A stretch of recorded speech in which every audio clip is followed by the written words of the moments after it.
ସୁପ୍ରଭାତ। ଆଜି ମୁଁ ପଢ଼ିବା ନବମ ଭୂଗୋଳର ପ୍ରଥମ ଅଧ୍ୟାୟ ଭାରତର ଆକାର ଓ ଅବସ୍ଥିତି ବିଷୟରେ। ତେଣୁ ଆମ ଚ୍ୟାନେଲକୁ ଲାଇକ୍ ସେୟାର ସବସ୍କ୍ରାଇବ୍ ଜଲ୍ଦି କରିବେ।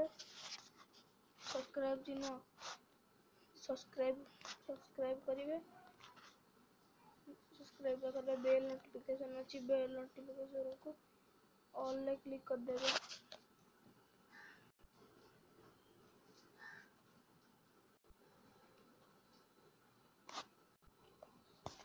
ପୃଥିବୀର ଅନେକ ପ୍ରାଚୀନ ସଭ୍ୟତା ମଧ୍ୟରୁ ଆମ ଭାରତ ସଭ୍ୟତା ଅନ୍ୟତମ। କ'ଣ?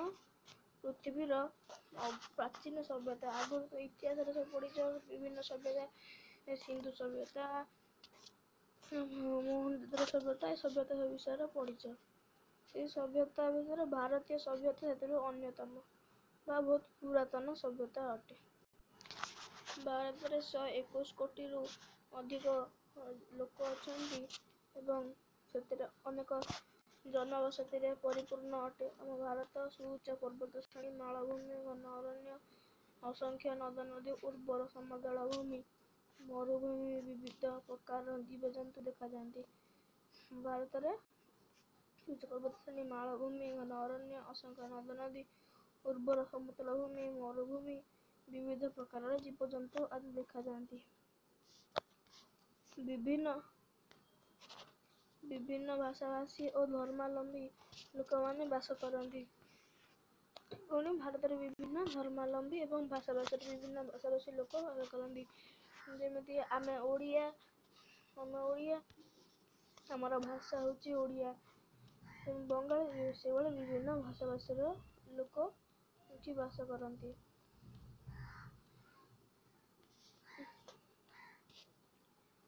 ତେଣୁ ଏଠି ଏତେ ଗୁଡ଼ିଏ ଲୋକ ଥିବାରୁ ଏବଂ ଏକ ସୁସଂଗଠିତ ଭୂଖଣ୍ଡ ହୋଇଥିବାରୁ ଏହାକୁ ବିଭିନ୍ନତାର ଏକତା ବୋଲି କୁହାଯାଇଛି। ଏଇ ଯେଉଁ ଉପମହାଦେଶର ଆଖ୍ୟା ଦିଆଯାଇଛି କାହାକୁ ନା ଭାରତକୁ। କ'ଣ ପାଇଁ ନା ଏହା ଏକ ସ୍ୱତନ୍ତ୍ର ସୁସଂଗଠିତ ଭୂଖଣ୍ଡ ଯାହାର ଭୌଗୋଳିକ ସ୍ୱାତନ୍ତ୍ର୍ୟ ଅଛି ଏବଂ ଖାଦ୍ୟପେୟ ଆବଶ୍ୟକ ଏଥିରେ ବିଭିନ୍ନତା ଦେଖିବାକୁ ମିଳିଥାଏ। ତେଣୁ ଏକ ଉପମହାଦେଶ ଏବଂ ଏମାନଙ୍କ ବିଭିନ୍ନ ଏକତା ମଧ୍ୟ କୁହାଯାଇଛି। ଏଇ ଯେଉଁ ଚିତ୍ରଟା ଦେଖୁଛ, ଏଥିରେ ଭାରତର ଅବସ୍ଥିତି ଦେଖ। ଏଇଟା ହେଉଛି ଆମ ଭାରତ, ଏଇଟା ହେଉଛି ଆମ ଭାରତ।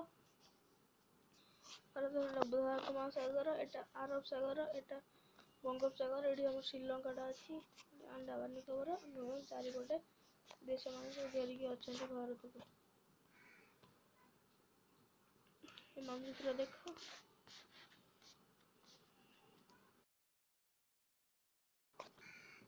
ଭାରତ ଏକ ବିଶାଳ ଦେଶ।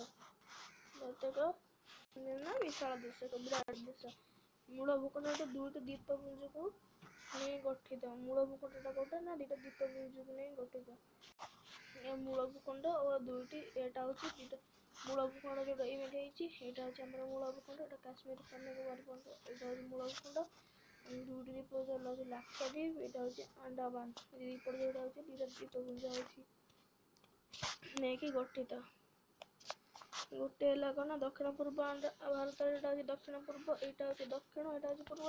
ଦକ୍ଷିଣ ପୂର୍ବରେ ଆଣ୍ଡାମାନ ନିକୋବର ଦ୍ୱୀପପୁଞ୍ଜ ଅବସ୍ଥିତ ଦକ୍ଷିଣ ପୂର୍ବରେ। ଦକ୍ଷିଣ ପଶ୍ଚିମରେ ଆରବ ସାଗର, ଏପଟେ ଆରବ ସାଗର ଅଛି, ଏଠି ଲାକ୍ଷାଦ୍ୱୀପ ଅବସ୍ଥିତ। ଦୁଇଟି ଦ୍ୱୀପ ସହିତ ଆଟଲାସ୍ ଦେଖି ବାହାର କରିବା। ଦେଖ ଆଟଲାସ୍ ଅଛି, ଏଇ ଯେଉଁ ଆଟଲାସ୍, ଏଠି ଭାରତର ଏଇ ମୂଳ ଭୂଖଣ୍ଡ ଦେଖ। ଏଇଠି ହେଉଛି ଯୋଉଟା ହେଉଛି, ଏଇଟା ହେଉଛି ଲାକ୍ଷାଦ୍ୱୀପ, ଏଇଟା ହେଉଛି ଆଣ୍ଡାମାନ ନିକୋବର। ଆଣ୍ଡାମାନ, ଏଇଟା ହେଉଛି ଲାକ୍ଷାଦ୍ୱୀପ। ଏଠି ପାଇଲ।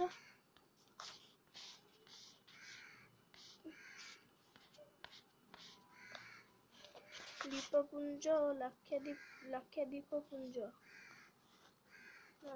ଭୁଲ ହେଲା ଟିକେ। ଏଇଟା ଅବସ୍ଥିତି। ଉତ୍ତର ଗୋଲାର୍ଦ୍ଧ ଏସିଆ ମହାଦେଶ ଦକ୍ଷିଣାଂଶରେ ଅବସ୍ଥିତ। ନା କ'ଣ? ଭାରତ ଉତ୍ତର ଗୋଲାର୍ଦ୍ଧ ଏସିଆ ମହାଦେଶର ଦକ୍ଷିଣାଂଶରେ ଅବସ୍ଥିତ। ଏଇ ଯେଉଁ ପୃଥିବୀ ଅଛି, ମାନଚିତ୍ର, ଏଇଟା ହେଉଛି ଏସିଆ ମହାଦେଶଟା। ଏଇ ଟୋଟାଲଟା ଏସିଆ ମହାଦେଶର ଉତ୍ତରାଂଶ, କର୍କଟ କ୍ରାନ୍ତି ବିଷୁବରେଖା ଏଇଟା।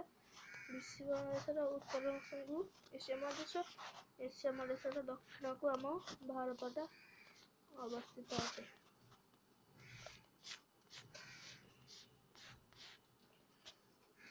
ଉତ୍ତର ଗୋଲାର୍ଦ୍ଧ ଏସିଆ ମହାଦେଶ ଦକ୍ଷିଣାଂଶରେ ଅବସ୍ଥିତ। ଏହାର ମୂଳ ଭୂଖଣ୍ଡଟି 8 ଡିଗ୍ରୀ 4 ମିନିଟ୍ ଉତ୍ତର ଏବଂ 37 ଡିଗ୍ରୀ 6 ମିନିଟ୍ ଉତ୍ତର ସମଅକ୍ଷ ରେଖା ମଧ୍ୟରେ ଓ 68 ଡିଗ୍ରୀ 7 ମିନିଟ୍ ପୂର୍ବ ଏବଂ 97 ଡିଗ୍ରୀ 25 ମିନିଟ୍ ପୂର୍ବ ଦ୍ରାଘିମାରେ ରହିଅଛି।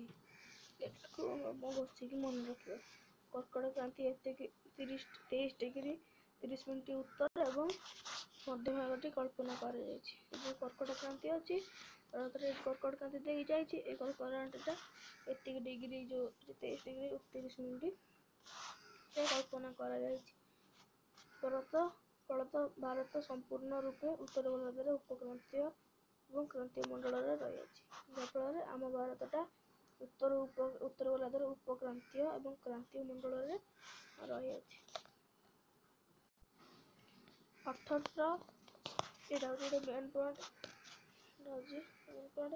1868 ମସିହାରେ ସୁଏଜ କେନାଲ ଖେଳରେ 7000 କିଲୋମିଟର ଯେଉଁ ଡିଷ୍ଟାନ୍ସଟା ଥିଲା ୟୁରୋପରୁ ଭାରତକୁ ସେଇଟା 7000 କିଲୋମିଟର ମାଇନସ୍ ହେଇଯାଇଛି। ତମେ ରେଶମ ମାର୍ଗ କାହାକୁ କୁହାଯାଏ? ଭାରତର ଉତ୍ତର ପଶ୍ଚିମ ଦିଗରେ ସ୍ଥଳପଥରେ ପ୍ରାଚୀନ ରେଶମ ମାର୍ଗ ବା ସିଲ୍କ ରୁଟ୍ ସହ ସଂଯୁକ୍ତ ହୋଇଥିଲା। ନା କ'ଣ? ଭାରତ ଉତ୍ତର ପଶ୍ଚିମ ଦିଗରେ ସ୍ଥଳପଥ ଦ୍ୱାରା ରେଶମ ମାର୍ଗ ସିଲ୍କ ରୁଟ୍ ସହ ସଂଯୁକ୍ତ ହୋଇଥିଲା। ଆଜି ପାଇଁ ଏତିକି। ଦେଖା ହବା ନେକ୍ସଟ କ୍ଲାସରେ।